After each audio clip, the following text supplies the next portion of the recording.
Ladies and gentlemen, fasten your seatbelts as we take you tonight to the beating heart of Asia. This is DXB Today.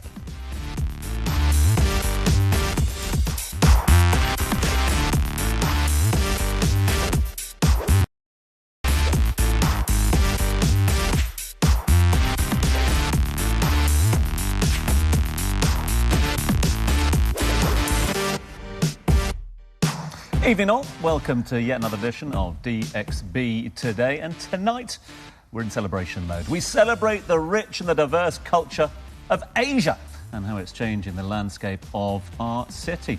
A bit of food, a bit of fashion and a bit of East Asian etiquette 101. Join us as we meet extraordinary individuals who embody the unique Asian culture and enrich the city's diversity with their unique expressions, be it through art, cuisine or design. Now, we also have an exclusive interview lined up for you with K-pop boy band MCND, who I managed to interview during the recent trip to Dubai. So I'm really excited about that one. Are you into K-pop by any chance, Tom? Ash? Quick to pass that. I know just a couple. I know BTS and I know Pink Panther. Is that what it's called? I'm a fan of those two, but I have to let you guys in on a little secret. Okay. Now, since today's episode, there's a big focus on all things Asian, I have to let you guys know, I actually did one of those DNA tests which tell you your ancestral roots. And turns out I'm 97.71% South Asian. No surprises that Indian. But also, I'm 2.27 Southeast Asian, which means I'm Indonesian, Thai, Cambodian, Burmese, Vietnamese, and wait for it, Filipino, baby. I love it. Yes, exactly. Tom, you should take that DNA test. Well, I'm not You doing never that know. anytime soon. The findings could be a little bit worrying. But no, I'm looking forward to this one. It was one of the things that attracted me to living in this part of the world, the melting pot of different nationalities that call the UAE, call Dubai home. And it's great to see us sort of celebrating it in style. The links between, of course, the whole of Asia, huge continent, and the UAE, well trodden. That is well said, Tom. And Louis, I believe that you celebrated the Filipino National Day yesterday. Yes, we did just celebrate it yesterday. Actually, we've been celebrating all throughout the weekend. So one party after another. It was really grand. If you happened to pass by Dubai World Trade Center, you would have seen hordes of Filipinos just flocking over. It was a lot of fun.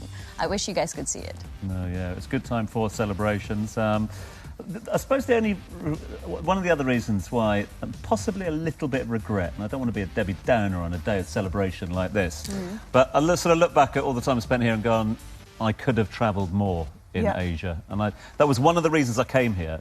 Because it's right in the middle, right? You could easily... And it'd be like, it was a hop, skip and a jump over to explore all new new countries, new environments, and while I've done a fair bit. Yeah. Never too late. Could have done more, especially with the price of flights at the moment. That's it. Can't afford it anymore. Absolutely. What would you say is right at the top of your travel bucket list? To do? Yes, in Asian, I guess. I still haven't done Vietnam. Okay, and that neither is have I, number to be fair. one on my list. Japan is on mine. mine. Thailand. Well, you should. I've never been. You haven't been to Of all Thailand? the places, right? Everyone's been to Thailand except me. Yes.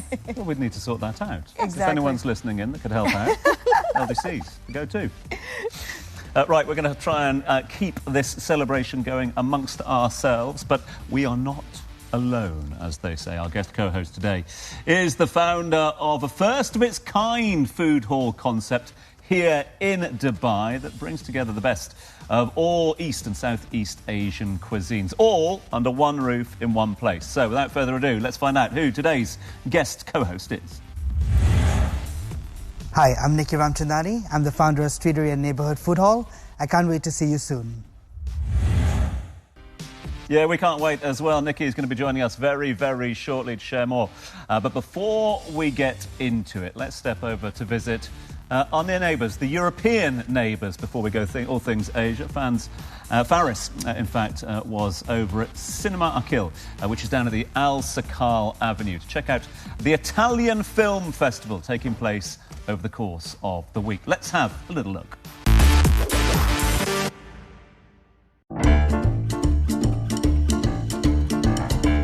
Benvenuto in Italia. We are here celebrating Italian Film Week at Cinema Akil, where we're going to be showcasing 4 contemporary films from some Italian directors and, of course, paying homage to the legendary Italian director, Mr. Federico Fellini. It's all happening, and I'm going to be speaking to some people from the production and find out more.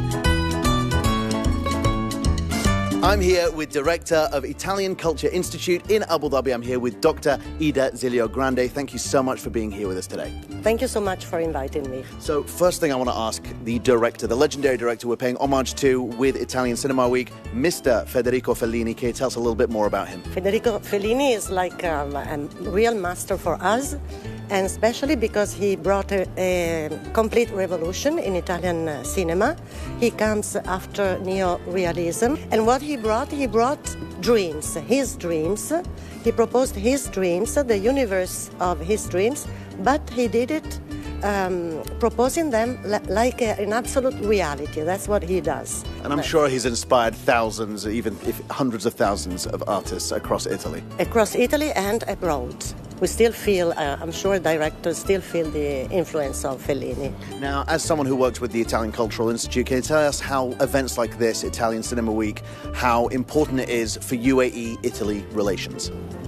Well, it's very important because cinema is actually a super powerful tool of knowledge, because we know that proposing an Italian Film Week really means for the Emirates public to see Italy as Italians see Italy, and so this is really very important for us. And on a personal note, I'm sure you must have some kind of feelings about being here in the Middle East, in the United Arab Emirates, representing Italy and Italia. How does it feel, and how have you seen the interest from people who are not of Italian heritage when it comes to events like this? I see they are very interested, and I'm very honored to be here in this capacity. And I feel that they want to stay closer, they want to know. For example, many people ask about Italian classes, about Italian theater. They want to have classes of everything concerning Italy. So this makes me really absolutely joyful about this. Dr. Ida, grazie. Grazie. Shukran jazilan. Ahla sahla. And now we're with the man that keeps this whole place running. We're here with the general manager of Cinema Aqil, Mr. Khalid Al-Saba. Thank you so much for having us in this gorgeous theatre. Thank you for being here at the home of independent cinema. We're happy that you're covering the Italian Film Week. It's incredible to me that this is the only independent film theatre, not just in the UAE, but in the GCC. Can you tell us a little bit about why film festivals from like Italy are so important to be showcased here in the UAE, even though we're so many miles away? I mean, it's a platform where communities come together. If it's the Italian film, then there's more of the Italian community coming together from who are residing here in the country, and they also mix with the other audiences from different cultures and nationalities and places that also are interested in watching Italian cinema, getting a taste of it, because cinema is what really shows you the human level and how humans also think and behave and create and innovate in different places of the world. And that's why we love Cinema Aqil, because it's driven by passion. Thank you, and this is something that we all do together. Everyone who comes to the cinema is part of it as well. Thank you once again to Dr. Ida, to Mr. Khalid, and of course to Cinema Aqil for bringing amazing cultural showcases just like this constantly throughout the year in the UAE. Now, if you don't mind me, I'm going to join that crowd and I'm going to watch the film.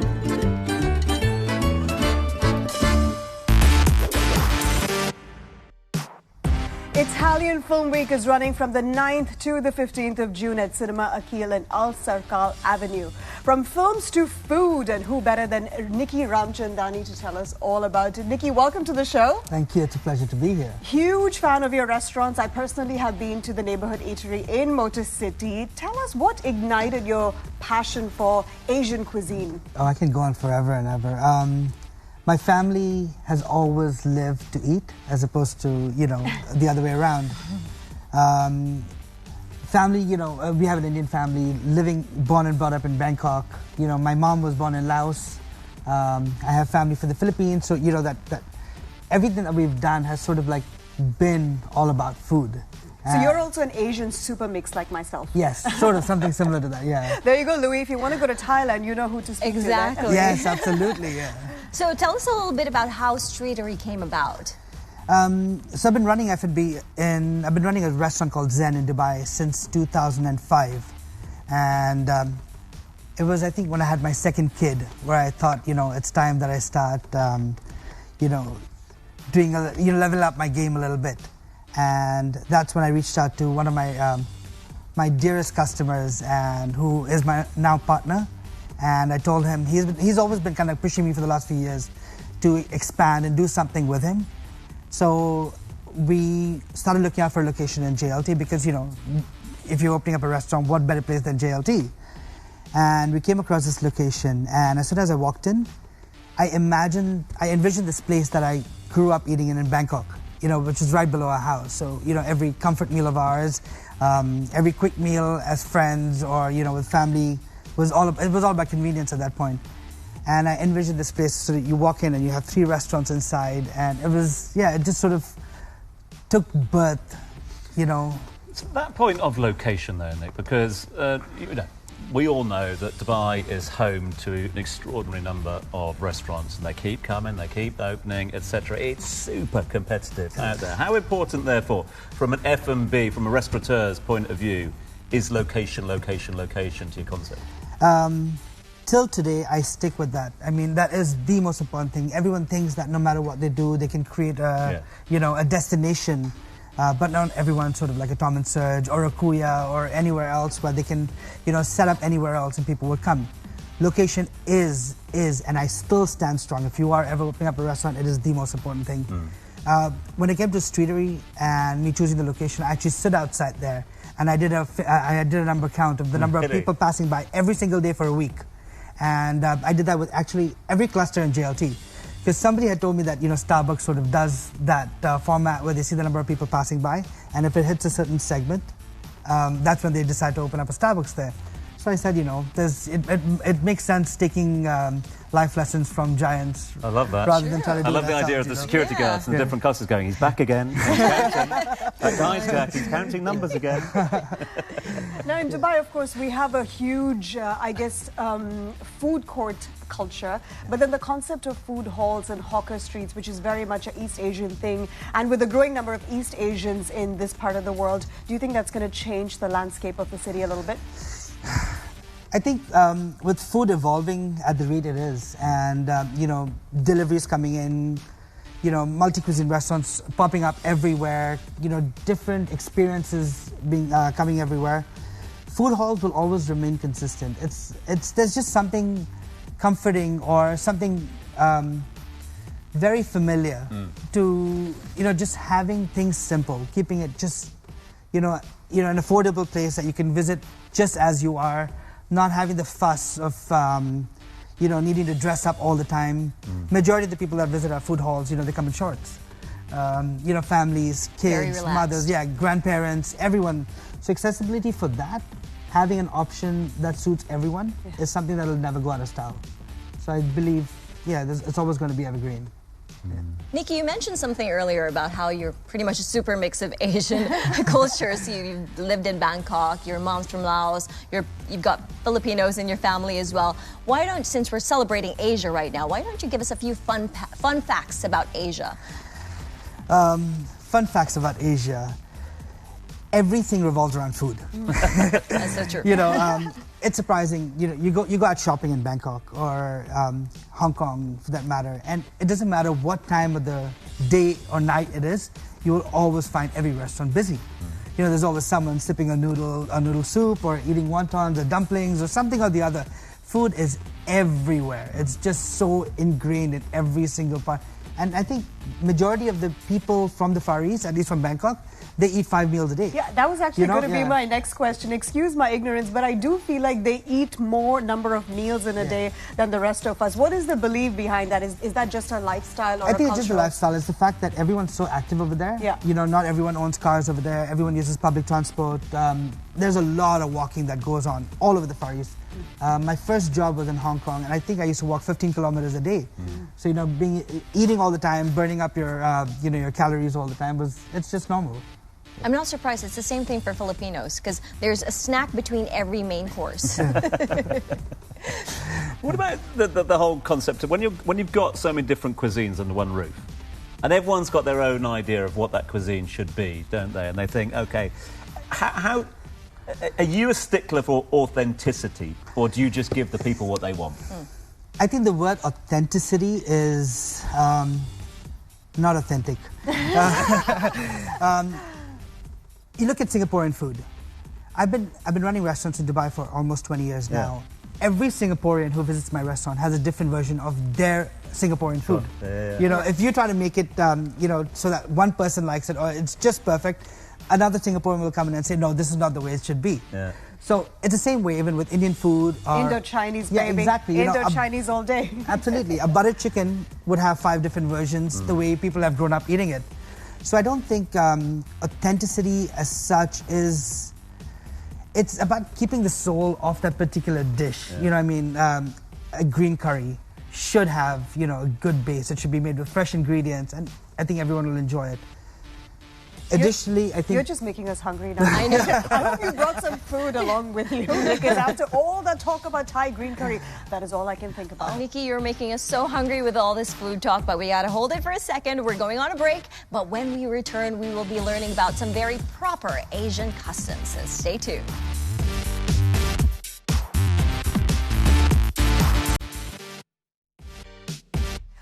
Welcome back. We are joined in studio by an ex-banker turned etiquette coach. She started making videos on TikTok, and one particular video about how to eat dumplings properly got 4.5 million views. Please welcome Zying Zhu to our studio. Welcome to the show, Zying. Thank you so much. I'm so honored to be here today. Gosh, if you see the way I eat my dumplings, you will never speak to me again. But we'll talk about that a little bit later on. But I was all over your TikTok yesterday, and I was fascinated by some of your etiquette videos. In fact, I saw some videos of certain things which I didn't even know needed etiquette, like, for example, how to drink water properly or how to eat cherries. The way you discarded your seed was so proper, very, very ladylike. I want to know a little bit, did you learn these things from an etiquette school, or are some of these etiquettes that you designed yourself? Thank you so much for your kind words. So yeah, I used to be a banker for over 10 years, and throughout the time I was in banking, I realized the leaders in the banking world, they always know how to carry themselves well. So I started to study this, and I tried to do so many online courses, read so many books, and I realized I want to do it properly. So I attended the world's most prestigious finishing school in Switzerland. It's in a town called Gillion in the mountain, and it was an entire summer diploma course in etiquette and protocol. We learned anything from how to walk like a duchess and how to set the perfect table to how to address people from different cultures, and of course details like how to drink water properly and how to descend the stairs, how to discard cherry pit elegantly. So I'm not going to say a word. I'm just going to sit slumped here like an etiquette. But I'm really curious, though. You mentioned that you were an ex-banker. Yes. What made you decide to pivot from, it's quite a leap, from banking to being an etiquette guru? So what made you decide to make this change? Absolutely. I really enjoyed working for the bank that I worked with. It was a great team of people, and I learned a lot. But the more I learned about personal growth and self-improvement, I realized the joy of life lies in giving, not in receiving. So I thought about what should I be giving to the world? And I thought sharing knowledge and make other people better would bring so much joy and make other people better. Why don't I give it a try? That's lovely. And how long have you been in Dubai now? It's over 5 years. Over 5 years. Like many other people, it was planned to be 2 years and keep get extended because it's such a wonderful city to live in. So how do people find out about you? Is it more through a referral thing, or how do people do that? Yeah, so like Ash mentioned, so I create content on TikTok and Instagram, so people find me through social media, also through word of mouth and my network as well. But social media is really, really powerful. I remember posting my very first TikTok video last year with 0 followers, and on the 5th day of posting it, I had 8 followers, and overnight that became 80. So TikTok has such a huge reach, and when I get messages from people saying how much I've helped them, that really makes me so happy. You've helped me a little bit just by watching a couple of your TikTok videos yesterday. You spoke about etiquettes when it comes to greeting people. In Dubai, it can get a little bit confusing depending on what culture you come from. Is it 2 kisses, 3 kisses, or just handshake, no kisses? It is a little bit confusing. But how would you say is the appropriate way to greet someone from China? Okay, so to greet someone from China, it's very important to think about the handshake and the bow. And Chinese people don't like too much personal, the invasion of personal space. So we're not big into hugging and kissing. So a polite handshake and bow would take you a long way. And also, when we give business card, always remember to present with 2 hands with the text to the recipient facing up. And when we receive the card, we always remember to study the card a little bit first before putting it away. Explain to me the importance of, and again, I go back to a point I made a little bit earlier on. We've got so many different nationalities all living in one city here at the moment. Bit of a melting pot, a very cosmopolitan population. But just how important is etiquette when it comes to not just the greetings, as Ash was saying there, but doing business in this city? Is it integral? Did you get more business deals if you show respect for that etiquette? I would say absolutely yes, because exactly like you mentioned, Dubai is such a beautiful melting pot of so many different cultures. And whilst multiculturalism is a beautiful thing, it promotes creativity and a diversity of thoughts, it's very common for misunderstandings to be caused, because many things could literally be lost in translation. And when I teach my client, I always make sure I work with them on what I call the CQ. So not IQ or EQ, but cultural quotient, which means one's ability to adapt to different cultures, where they interact with people from different cultures. So understanding how it works in different cultures will really take you a long way. I'll give you an example. There's a Chinese delegation visiting America to see a potential partner to work with. As the delegate arrived, the most senior member was greeted by a junior member of staff. And when he asked, "Where should I sit?" the staff said, "Sit wherever you want." But in China, we respect hierarchy a lot. So a senior member of the staff would feel not respected if he doesn't get greeted by his counterpart. Also, we place such a huge emphasis in seating plan. I grew up in Confucius' hometown in Shandong. We have a seating plan for a very small family meal. So the host in the business meal has to sit at the top of the table, opposite to the door. And the most important guest sit to the right of the host. And we don't want to break those protocols. What about eye contact? Does that play a role when it comes to greeting, I guess, somebody from higher up in an organization? Very good question, because eye contact differs in different cultures. And in certain cultures, eye contact with authority can be seen as being too aggressive. It's not a good way. So in China, maybe not as much eye contact as you would in other countries. And in Japan, what I learned is really interesting. If you go to a classroom or giving a lecture, when you asked, "Do you have any questions?" to the audience, a lot of the times you have to literally read their eyes. The ones that has the spark in their eyes are the ones who has a question. You have to literally ask, "Do you have a question?" So it's very subtle things to observe. I'm feeling a bit rude right now. I nearly interrupted you there. Not at all. Right in the middle of etiquette talk. No, but I'm really excited to get to these blueberries because I know you've prepared a little something for us. Absolutely. So one of our most viral videos, except for the dumpling video, is how to use chopsticks correctly. So now let's practice step by step. So the first thing we do, let's pick up one chopstick and open up your palm. So you place the chopstick under the thumb and support it by your ring finger, So that's your base. And the top one, you place it at the top and you hold it by the first 3 fingers, almost like you're holding a pen. And when we're using chopsticks, we only move the top one. Now it's time to pick up your blueberries. Let's have a little try. And do you typically hold the chopsticks in the middle of the chopsticks or a little bit more towards the outside? Again, very good question. So I would say kind of 2/3 to the top. In China, we have a saying, if you hold the chopsticks too high up, that means you'll be very far from your hometown for a very long time. So we want to try to a little bit towards the end, but leave a little bit of a gap. But it's whatever makes it work for you, right? Etiquette is whatever makes you comfortable and whatever makes it work for you. So let's give it a try. Okay, let's do it. This is a first for me. Chopstick and blueberries as well. You know. Here we go, guys. I've got my fancy first blueberry. Here you go. Can I eat it? You can if you want. It's fine. Oh, well done. Well done, yeah. It's your turn. You have to do it. It works. Yay! Nicky, your Nicky, turn. I'm going to feed you? No. Okay.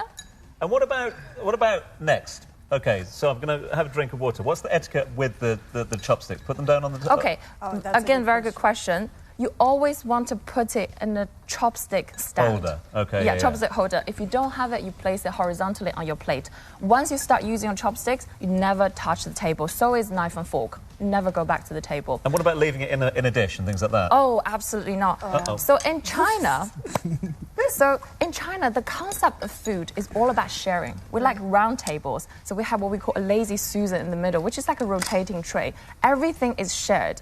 And did you know that we should never use our own chopsticks to pick up the food from the communal dish, because that is to be shared. So we always use a serving chopstick or a serving spoon to place the food onto your own plate and then eat with your own chopstick.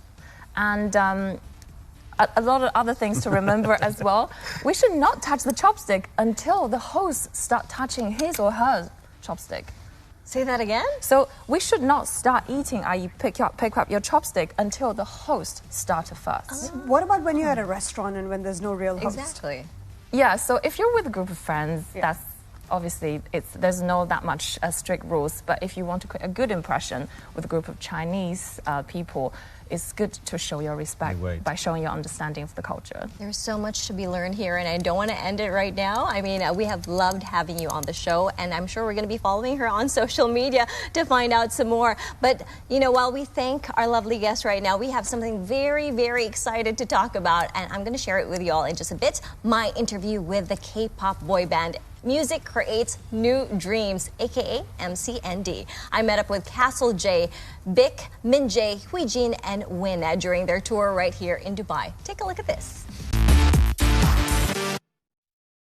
While MCND are growing their fan base right here in Dubai, it's pretty clear the K-pop craze is taking over the city. But every music fan should celebrate because clearly Dubai is becoming the hub for concerts of every genre.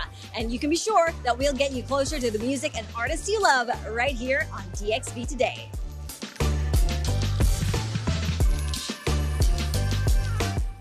Here I am right now with MCND. 안녕하세요. Welcome to Dubai. Hey. MCND 인사드리겠습니다. Freeze. 안녕하세요. MCND입니다. Love it. Before we get to the questions, I think it would be great for you guys to introduce yourselves one by one so we know. Mahaba. My name is Kessler J. I'm leader of MCND. Bam. Mahaba, MCND B. Thank you. Mahaba, I'm Minjae. Thank you. Mahaba, I'm Huijun. Yes. Mahaba, I'm Win. Win with an extra N. So I love that you guys know how to say marhaba already. How does it feel to perform for your K-pop fans here in Dubai? 일단 저희가 이제 말로만 듣던 이 두바이란 지역에 와가지고 정말 너무너무 좋은 구경하는 것 같고요.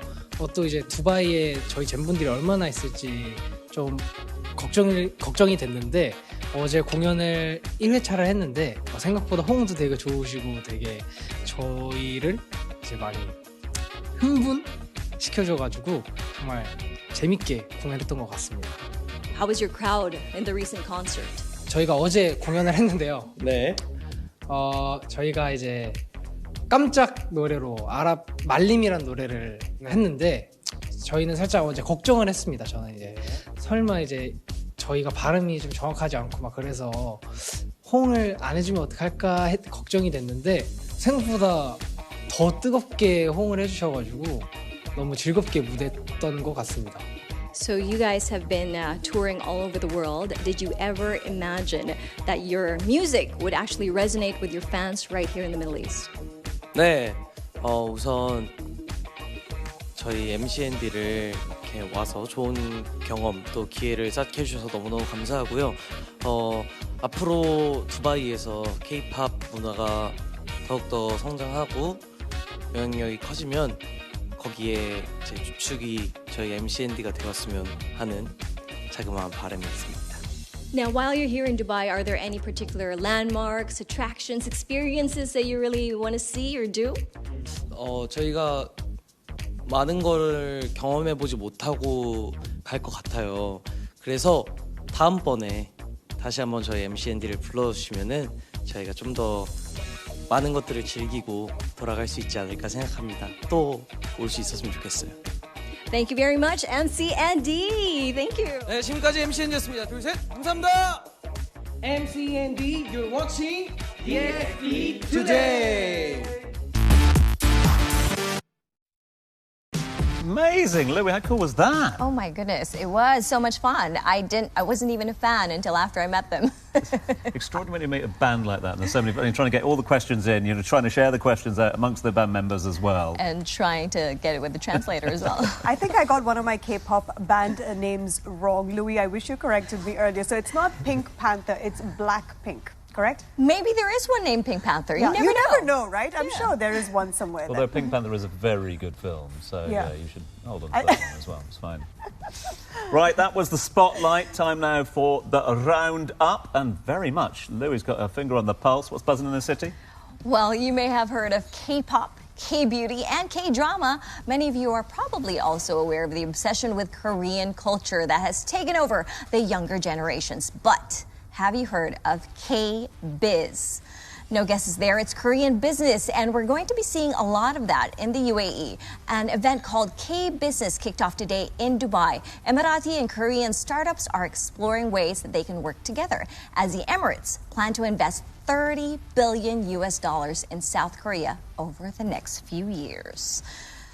Are you planning on opening a Korean restaurant soon, maybe, Nicky? I have spoken to a friend of mine, Chang. I don't know if you guys know him. We have discussed this on several occasions, and I currently have in Neighborhood Food Hall, we have a Korean street food concept, the first of its kind in this part of the world.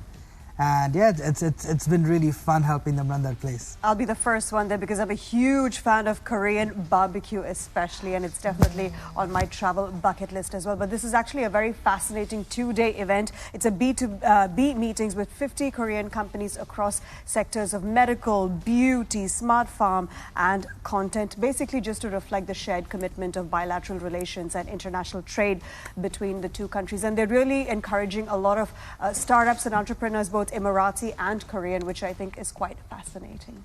Yeah, the links between the two are well trodden, the paths between the two.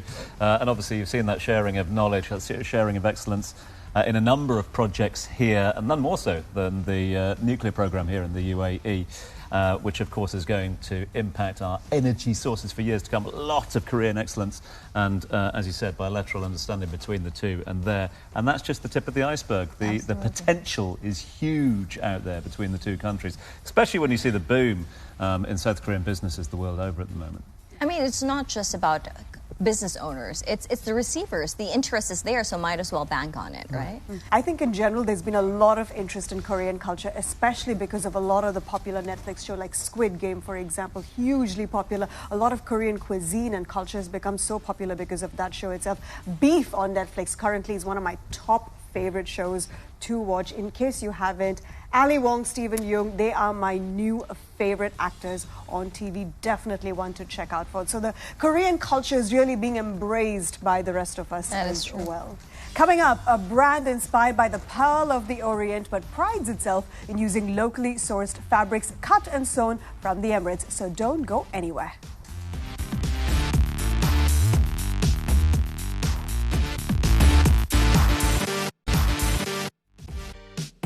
Yeah, welcome back to DXB Today. Now, we continue our celebration of all things Asian. Our next guest in the studio is the founder of a truly unique clothing concept brand here in Dubai. Please welcome Chris, the founder of Tasado. Chris, thanks for joining us. Thank you guys for inviting me, and I'd like to greet Louis a belated Independence Day. Yes, belated Happy Independence Day. Quite right too. But... Hence the get-up. Well, I've heard about Louis' celebrations, and I think the celebrations continue apace at the moment. And congratulations to you on the success of Tasado. So, Chris, I suppose there's only one place to start, really, and that is the inspiration behind Tasado. So the whole inspiration is basically when I started wearing shirts that I hand-tailored. I didn't make myself, but I started designing my own shirts, and I used fabric that I found in thrift stores around mostly the Emirates of Dubai and Sharjah, sometimes Jebel Ali. I started coming into work with different cuts of shirts and different fabrics, like different detailing, and we have a term in Tagalog. It's called bagong tasa, which means like you have a new haircut.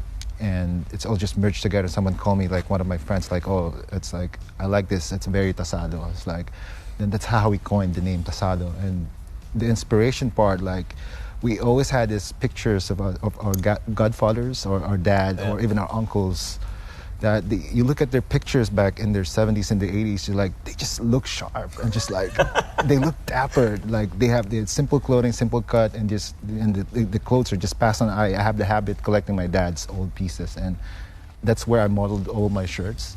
And when you have this term and you look at this picture, like all our uncles just looks Tasados, and that's why we coined the name Tasado. Tasado, I like that. Tasado.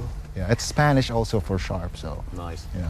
So how do you find these fabrics? Finding the fabrics is one thing, but also how do you design these clothes, paying respect to the fabric and your culture?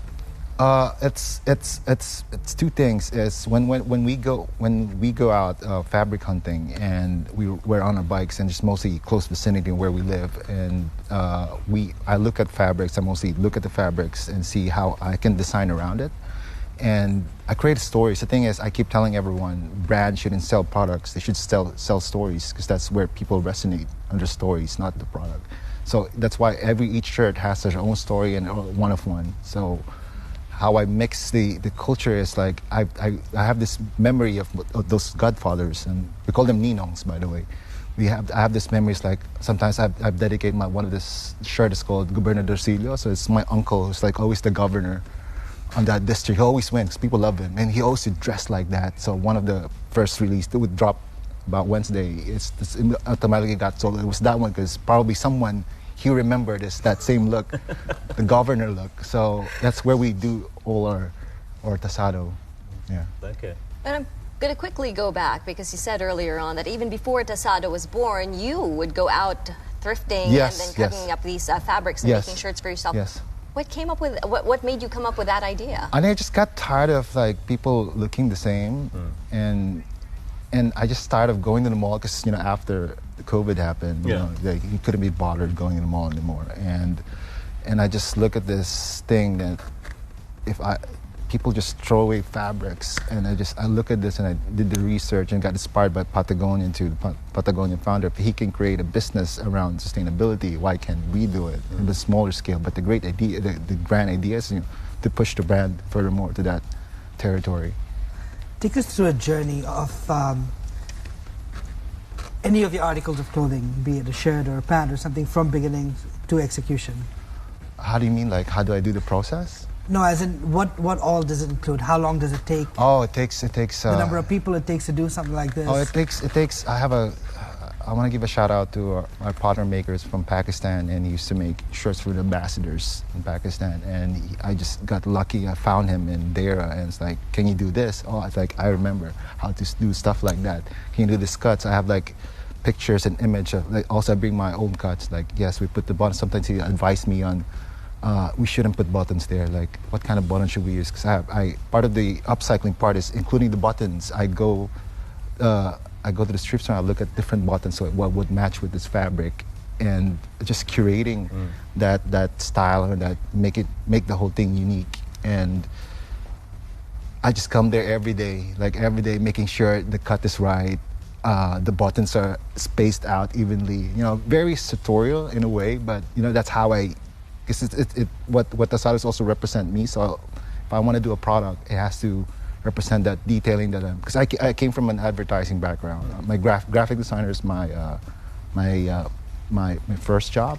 So it's just go through back that process of everything's detailed, everything cut right, each angle, the pattern should match the other one.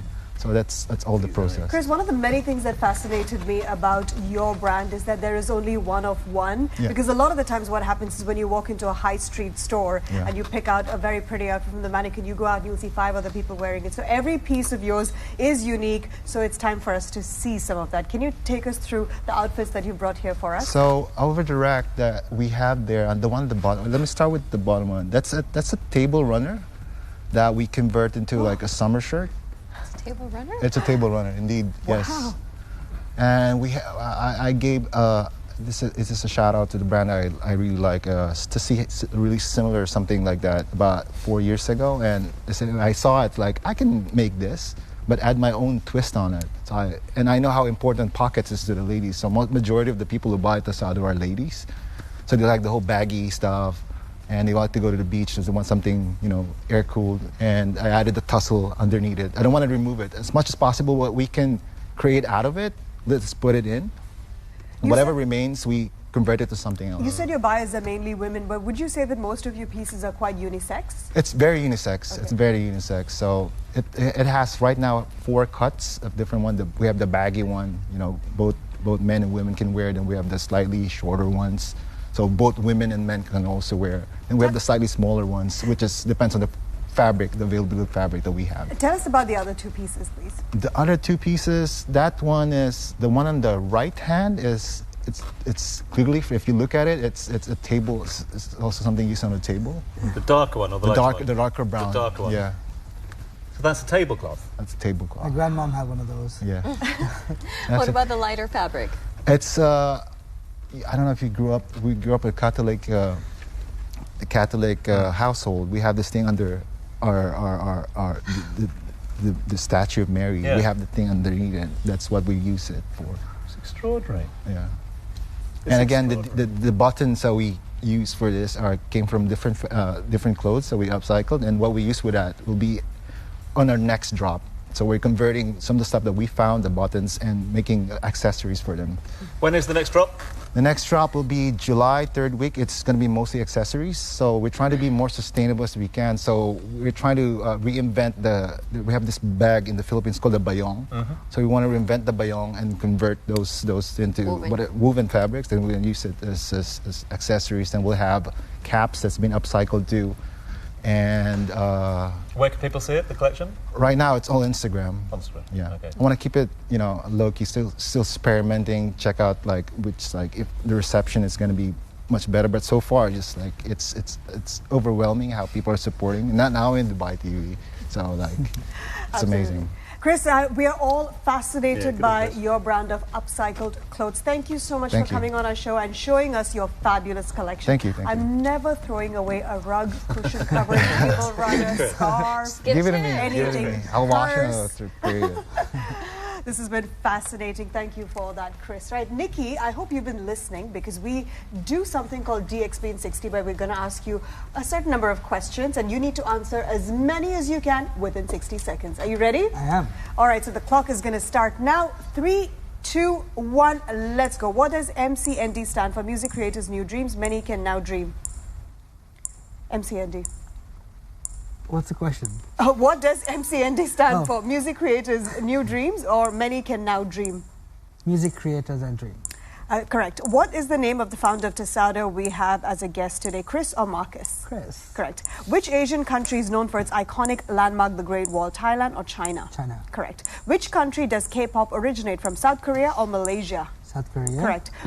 What animal represents the Chinese New Year 2023? Year of the camel or year of the rabbit? Rabbit. Correct. What is the name of the etiquette coach that was a guest on the show? Zying or Wu-Tang? Zying. Correct. Which K-pop band did we interview on the show today? MCND or BTS? MCND. Correct. Which country's films did we celebrate on the show today? Singapore or Italian? Italian. Correct. What is the traditional clothing worn by women in South Korea called a hanbok or sari? Hanbok. It's definitely not a sari. Okay,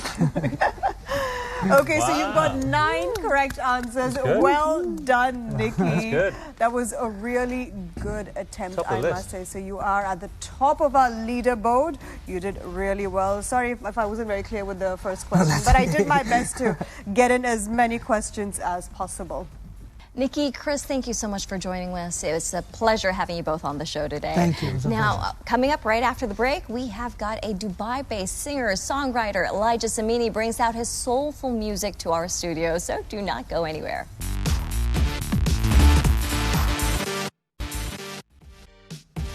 Welcome back. You're watching DXB today, and because we're celebrating all things Asian today, and because yesterday was Filipino Independence Day, who better than to have a Filipino singer in studio with us, Elijah Samini. Thank you so much for being here on the show today. Hello, thank you so much for inviting me. I'm excited. We are even more excited. Can you tell us a little bit about your background, please? So I was born and raised in Dubai, and I started writing songs since I was like 13 years old. And then I had a dream, like I wanted to be like singing to other people in a big stage or like, anywhere. Like, because I kept singing to my family. Yeah. And I wanted to sing to my friends and more people. Okay. So you're a singer, songwriter, you play the guitar. Where would you say you get your musical inspiration from? Usually like the OGs like Bruno Mars, Ed Sheeran. And now like I mix some fusion with some new music as well. Okay. Nowadays like Rex Orange County. Okay, and I believe you have a single coming out soon. Can you tell us a little bit about that? Yeah, I have a single. It's called Toxicity. Oh. Yeah, it's a sad one, but it means a lot. And it's coming out either this month or next month.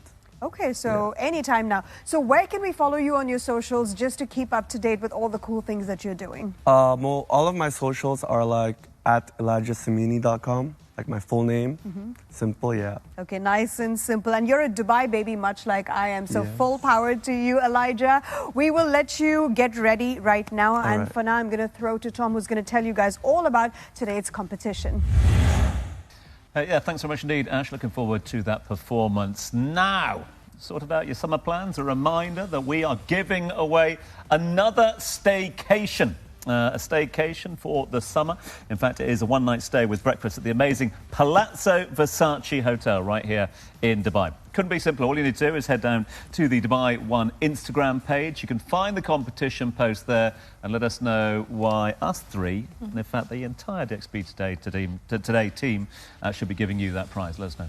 Now, we would also love to hear from you guys, so make sure you use that hashtag DXB Today to let us know what you're up to and just to say hello. So, Tom, how do you feel about Bruno Mars being one of the OGs? Well, that was something I learnt over the course of the last 60 minutes. I'm also with you, Ash, as well. I think all this chat of Asian cuisine has got me thinking about supper this evening. I think it's...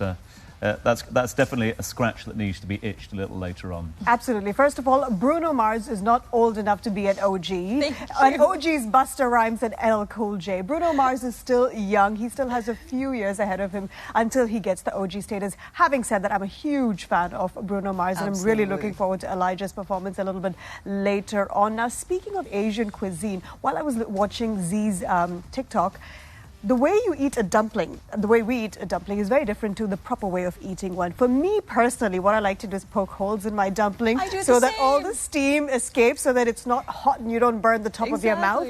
And then I grab it with my chopstick and dunk it in my soy sauce and in it goes. Turns out that is not how you eat it at all. Wrong. Wrong, yeah. Tom, would you know by any chance? I didn't know until I went to Din Tai Fung. I went to Din Tai Fung in Singapore several years ago and I was educated in the way... They actually taught you? Yeah, yeah. And in fact, if you go to Din Tai Fung now, and obviously there's several outlets around Dubai, you will get a little sort of... you'll get a guide, an etiquette guide. There you go. If you can work it out, then that's one thing. When doing it is another thing altogether. I think your point, Ash, it's just... It's quite interesting hearing a little bit earlier on. There is no definitive way to use chopsticks. As long as it works, as long as it's not causing offence, then that's a good one. And I think it's similar to there are certain ways that the food should be eaten, but as long as you're getting the pleasure from it, you know what? Whatever works. Absolutely, I agree with you. Are chopsticks used in Filipino cuisine, would you say? Oh, yes. Filipinos use chopsticks a lot. Actually, my grandfather, because there is a lot of Chinese immigrants or Chinese people in the Philippines as well. My great-grandfather, didn't know how to use a spoon and fork. He used chopsticks. And because you just celebrated Filipino Independence Day yesterday, are there any traditional foods that you prepare on this particular day? No traditional foods for that particular day, but for any celebration, for sure, there's a lot of roasted products and a lot of rice products as well, sweet rice products. Okay, I love a bit of rice and I'm a huge fan of adobo. In fact, I can make a half-decent adobo I can't wait to taste it. I'm a little bit of an enthusiast in the kitchen. Right, that's all we have time for tonight. Join us at the same time tomorrow as we bring inspiring young entrepreneurs that are changing the world. But for now, it's over to you, Elijah.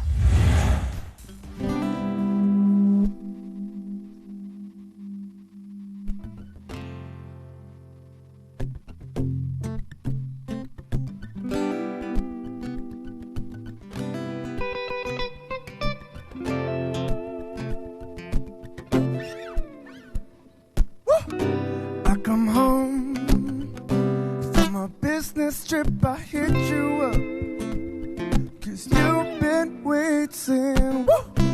I know you hit surprises, but I just wanted to see you smiling. You came home, sweet innocence, you're my queen with no crown. Because of you, I've been doing things I couldn't do.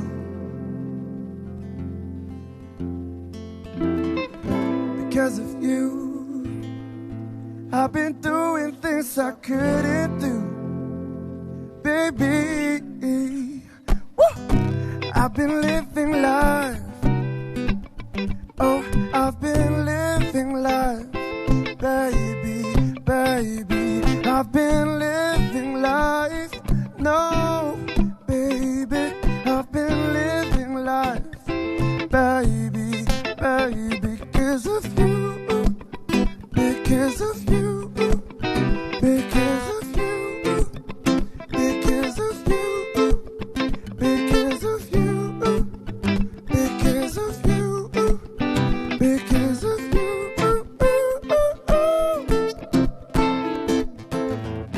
We've been watching horror movies for a while now. The way you hold me feels good. Woo! And I find it kinda sexy when you get in that touchy mood. And baby, please be the one and only, 'cause I want you. Yeah, I need you. Because of you, I've been doing things I couldn't do.